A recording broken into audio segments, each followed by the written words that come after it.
สวัสดีค่ะพบกับคนแพร่แชร์ข่าวอีกแล้วนะคะมาแล้วค่ะมาพร้อมกับข่าวชาวนาอีกเช่นเคยนะคะถ้าชอบกดไลค์ถ้าใช่กดแชร์กดติดตามให้คนแพร่เพื่อเป็นกำลังใจให้คนแพร่ด้วยนะคะขอบคุณค่ะ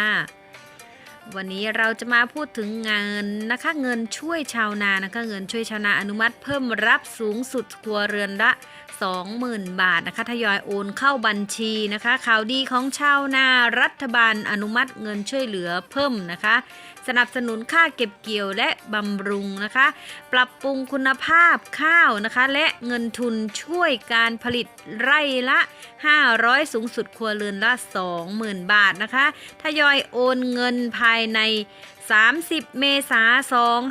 2563 นี้นะคะกรณีนะคะจากกรณีรัฐบาลมีมติเห็นชอบมาตรการช่วยเหลือเกษตรกรผู้ปลูกข้าวนะคะผ่านโครงการช่วยเหลือการค่าเก็บข้าวนะคะและปรับปรุงคุณภาพข้าวปีการผลิต 2562 ถึง 2563 นะคะเพื่อบรรเทาความเดือดร้อนให้แก่เกษตรกรที่ขึ้นบัญชีเกษตรกรผู้ปลูกข้าวปี 2562 กับกรมส่งเสริมการเกษตรโดยก่อนหน้านี้มีการอนุมัติเงินช่วยเหลือนะคะค่าเก็บเกี่ยวและปรับปรุงข้าวนะคะปรับปรุงคุณภาพข้าวนะคะเฉพาะเกษตรกรรายย่อยนะคะอัตราไร่ละ500 บาทนะคะครัวเรือนละไม่เกิน20 ไร่นะคะหรือครัวเรือนละไม่เกิน 10,000 บาทเท่านั้นนะคะล่าสุดวันที่3นะคะธันวาคม 2562 นะคะสำนักประชาสัมพันธ์เขต 7 นะคะรายงานว่ามีการอนุมัติงบประมาณนะคะเพิ่มเติมในโครงการสนับสนุนต้นทุนการผลิตให้เกษตรกรผู้ปลูกข้าวนาปีนะคะปีการผลิต 2562 ถึง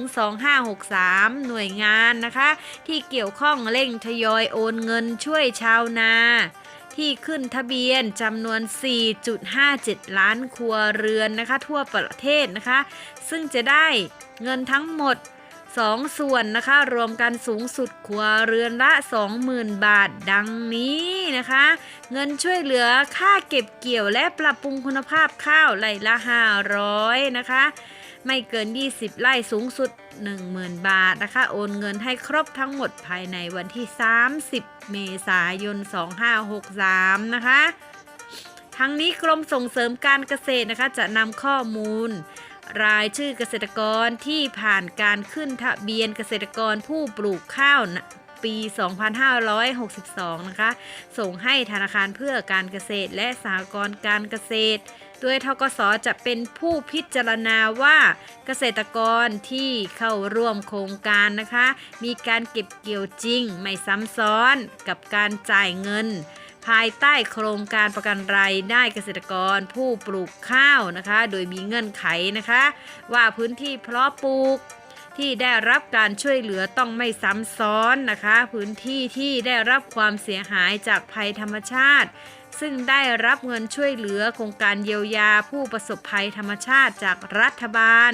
เว้นแต่เกษตรกรจะนำพื้นที่ประสบภัยนั้นนะคะไปแจ้งกรมส่งเสริมการเกษตรเพื่อเพาะปลูกข้าวใหม่นะคะทันในช่วงเวลาเพาะปลูกรอบที่1นะคะสามารถติดต่อสอบถามรายละเอียดเพิ่มเติมได้ที่สำนักงานเกษตรอำเภอนะคะธกส.ในพื้นที่ใกล้บ้านท่านได้เลยนะคะขอบคุณค่ะขอบคุณที่รับฟังรับชมข่าวสารที่คนแพร่นำมาเสนอนะคะขอบคุณค่ะสวัสดีค่ะ